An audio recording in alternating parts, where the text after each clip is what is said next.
he's like, hey, the chances are none of you are going to shoot your weapons. Like, this is a different time and all this stuff.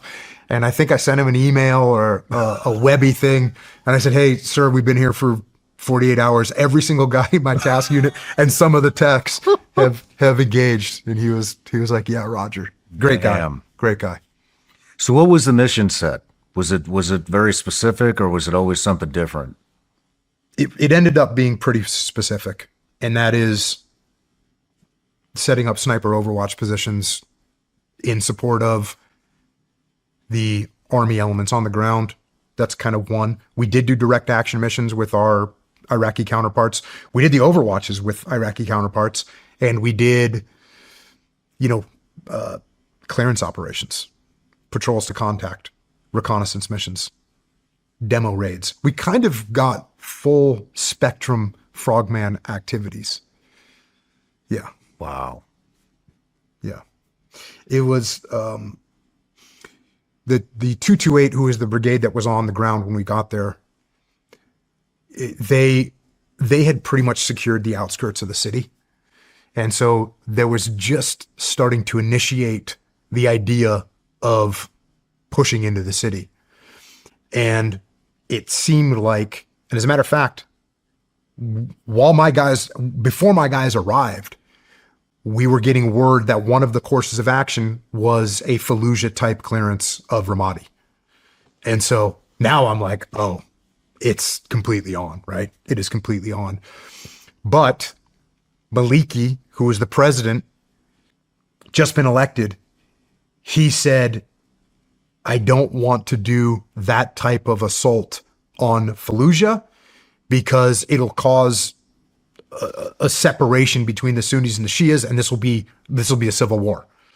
Is there another way to do it? And so this is where, when the 11 AD showed up, which is the 1st Brigade, 1st Armored Division, Ready 1st Brigade, when they showed up, they had a plan that had been used in northern Iraq at Tal Afar to clear the city like a small section at a time. And that's what we ended up implementing. Do you think that was the right call?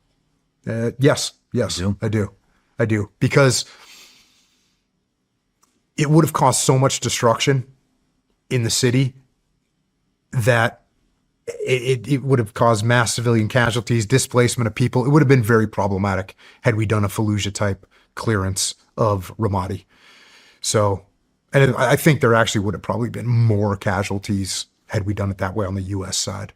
Certainly on the Iraqi civilian side, it would have been rough. So I thought it was a good plan. What was the first operation that you took your task unit on? We started doing some, like almost immediately, some small DAs and stuff like that. Like I remember the first DA that Leif was going on. And this was, when we first got there, the first couple weeks, we were still under command of SEAL Team 1. So my skipper hadn't taken over yet. So I had taken over the Ramadi, Task Unit Ramadi space, but my SEAL wasn't in charge yet. And so my goal was to do as many missions as we could for the SEAL Team 1 CO so that my CO would be like, Jocko knows what he's doing. And that's what we did. And I had a good relationship. I had known the CO from SEAL Team 1. And when he came out and I met with him and I kind of presented the case and explained to him what I saw and how we were going to operate, he was just, we got along great. And so when I started running up, missions that we were going to do, he was approving them. And that was very cool. And we got very aggressive out of the gate. And but I remember Leif's first direct action mission, and he may have never done a direct action mission before. And I'm the task unit commander, but this thing was pretty close to the front gate. And I'm like, he can go do this thing. And so he's putting together the plan, and there's like a lot of stuff to organize. And he came to me and he's like, hey bro, he's like, I don't know if we're gonna be ready for this. And I'm like, bro, you're gonna be fine. You're totally good to go. You got this. And he was like, he trusted me, man. And I trusted him. That's why I was going. But he looked at me like with that kind of like, okay, if you say so type thing. And he went out and did it, and it's all good to go. So we ran some missions like that. And then what happened was when I met the Colonel Gronsky, this is before the 180 showed up, because you're asking about the first missions that we did. So I had put Tony Efrati had taken a little sniper element with some Marines and him and some SEALs and a couple Iraqi soldiers out to this area where the Marines had been IED'd and lost Marines in early April. And so Tony went out there. They're in Overwatch for 48 hours or something like that, 24 hours, 36 hours. Nothing. I go to meet the brigade commander. And as I'm going to meet the brigade commander, I'm walking through his talk. Like, this is out of a movie. I'm walking through his talk, and they're announcing, like, through the radios that the SEALs just engaged 2 IED emplacers at this location where that IED had taken place. And I walk into his office, and he goes, "Are those your guys?" And I'm like, "Yes, sir." And he said, "I need you over in Eastern Ramadi." And I said, "Roger that, sir. Let me get it fixed. Let me get it together." And, you know, we chatted, and he explained to me what was going on. This area called the Malab District, run by the 1st of the 506. Band of Brothers, outstanding Army unit. I mean, just as awesome as it gets. They were in control of this, or working to get control of this place called Malab District, and they were just getting annihilated with IEDs. I mean, it was absolutely horrible.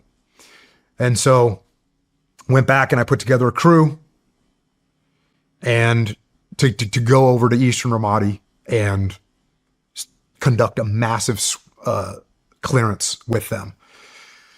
So we're over there for a few days. We're getting to know the Iraqi troops. We're planning this big, giant operation. And again, bro, when we're in the SEAL teams and we think of a big operation, we think of like a task unit, right? Maybe a task unit plus a company of Rangers, or, you know, a company of maybe a platoon of infantry guys. When I say big, bro, I'm talking like thousands, not thousands, shit. but hundreds and hundreds and hundreds of soldiers.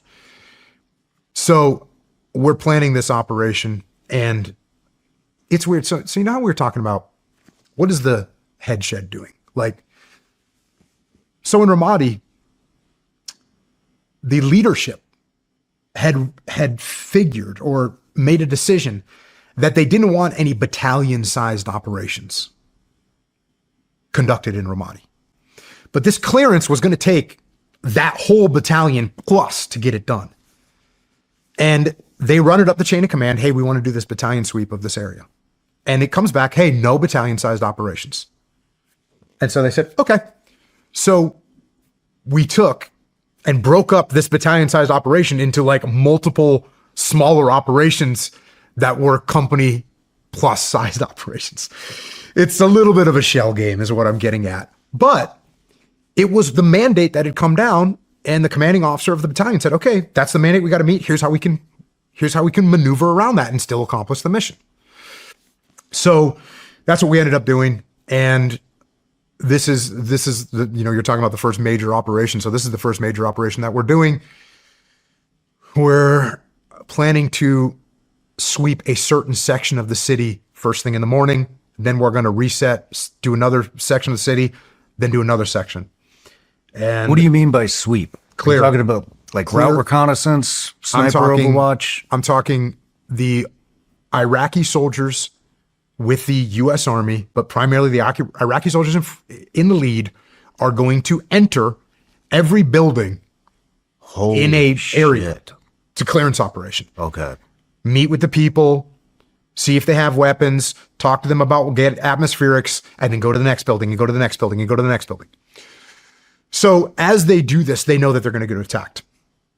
So in order to interdict the attacks, and they also know that once you clear a street of IEDs in a matter of hours, they come out, and we called it reseeding the IEDs, which is, it happens so much that they have a term for it. It's reseeding the IEDs.